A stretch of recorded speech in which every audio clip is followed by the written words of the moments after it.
दिन भर बेचै छी दिन गे जान।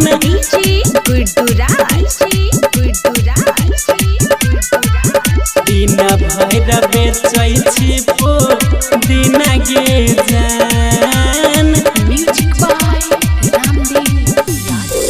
कि तोरा से शादी करके सुन गे हमर सोना मुश्किल हो गेलै जीना गे जान।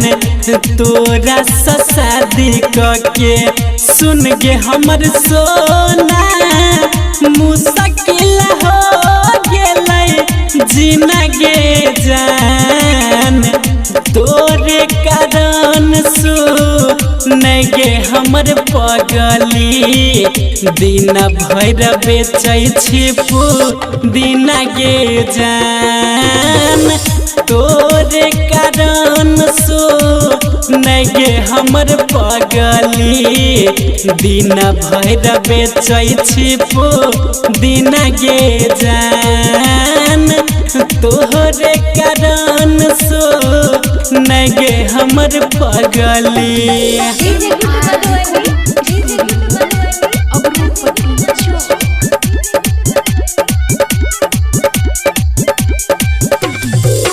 दिन भर बेचै छी दिन गे जान।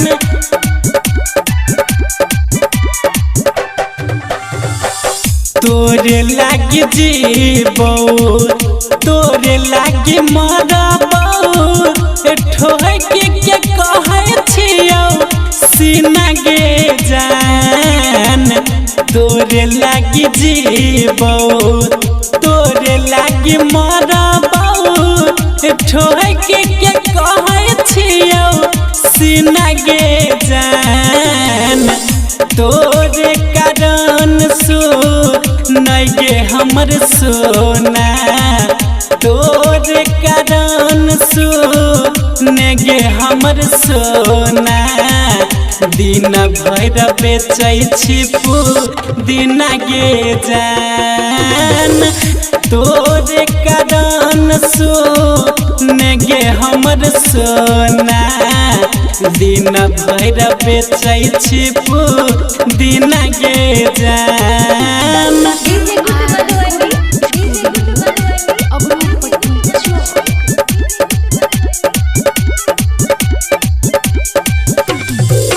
दिन भर बेचै छी दिन गे जान।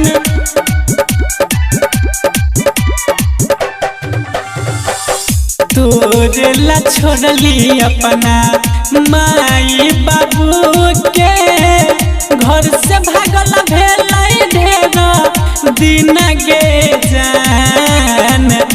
तोरे ला छोड़ली अपना माई बाबू के घर से भागल भेलै ढेर दिन गे जान। तोरे कारण गे हमर पगली तोरे कारण गे हमर सोना दिन भर बेचै छी दिन गे जान। तोरे कारण गे हमर सोना दिन भर बेचै छी दिन गे जान। Mix by MR recording studio Agaropatti Chowk.